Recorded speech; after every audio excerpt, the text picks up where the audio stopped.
Hello everyone, welcome to my biography on arguably the greatest writer that the language of English has ever had to offer, William Shakespeare. In this video, I will explain how he went from being an obscure author to a history-shaping playwright. Enjoy!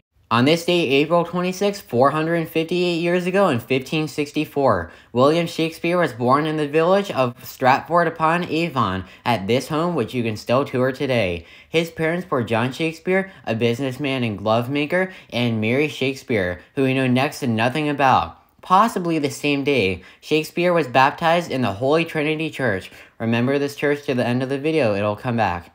If life for William wasn't perfect enough, on July 11, 1564, the Stratford Public Register declared, in Latin, Hic incipit pestis, or, Here comes the plague. With a wave of the new deadly plague in Shakespeare's village, his whole family were fearful for their lives. Luckily, William never caught the plague, which killed 1 in 5 of the town's residents. Over the next 5 years, 2 more of Shakespeare's siblings were born, and he began his education at the King's Free Grammar School in 1569, which still exists today.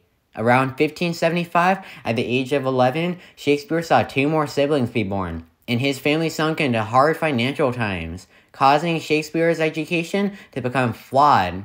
By 1580, Shakespeare had lost a sibling but gained another. He would eventually have 8 siblings. Once Shakespeare finished his education around 1581, he became very interested in writing. In 1582, he met a woman whom he admired greatly. On November 27, 1582, he married that woman, who was Anne Hathaway. 6 months later, the couple had their first child, Susanna. In 1585, they had a pair of potato-looking twins, not Hamlet, and Judith. In 1590, Shakespeare thought, damn, I need a job, and turned to the world of writing. However, he didn't want to be a generic writer, he wanted to be a playwright.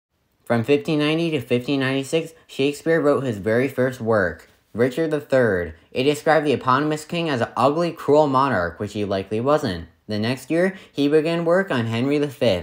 With this, he decided to move to the commercial center of England to try and make a name for himself. That center was, of course, London. After writing Edward III, he was frustrated after the local theaters closed for 2 years due to COVID, the plague. He was eager to get his plays in the theaters. Fortunately, in the meantime, he started his own theater company, known as the King's Men. Soon after, he finished The Comedy of Errors. Also, he created Richard II after his previous play premiered. In 1596, Shakespeare moved to the London suburb of Southwark, a dumpy area with many prostitutes. Right after, his only son, Hamlet, died. To mourn, he got his family a sick coat of arms. On the plus side, he would get the inspiration to write his most beloved and iconic play, Romeo and Juliet, the story of the doomed star-crossed lovers not to be. Following many more plays I don't want to list because I'm lazy, good news reached Shakespeare in 1599. The highly acclaimed Globe Theatre had been rebuilt for the 4th time after a fire and was still insanely flammable. That's called foreshadowing. Anyways, this posed a chance for Shakespeare to present his plays to more people than he could have possibly imagined. In 1599, Shakespeare's next great play, Julius Caesar, opened. The next year, in 1600, Shakespeare's second uber-famous play was completed, Hamlet. It's the original emo kid story. Following the death of Shakespeare's dad in 1601, he would write Macbeth, aka that crazy Scottish story. And he would write the explicit Antony and Cleopatra. In 1607, Hamlet premiered on a boat off the coast of West Africa, so there's that, right after his brother died. In 1608, William returned to his hometown of Stratford. Once he got home, his mother died. Rough. In 1610, he finished The Tempest, the last play he wrote alone. The next year, Macbeth finally opened in theaters. By 1613, he finished Henry VIII and lost 2 more brothers. With this, Shakespeare's health began to decline, and he pulled the plug on his infamous writing career. Right after, the highly flammable Globe Theatre burned down. Who could have guessed? It laughably burned down after a cannon during Shakespeare's play of Henry VIII hit the roof, burning the entire theater to the ground.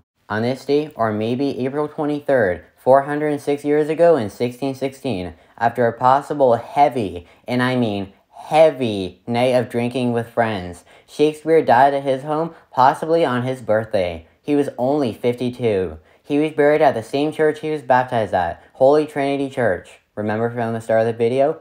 In true Shakespearean fashion, his epitaph, or the words on his grave, contains a curse. It reads, "Good friend, for Jesus' sake forbear to dig the dust enclosed here. Blessed be the man that spares these stones, and cursed be he that moves my bones." Nonetheless, Shakespeare leaves behind 37 plays, 154 sonnets, 1,700 new words in the English language, like critic and laughingstock, and much, much more. He continues to shape English and world literature to this day.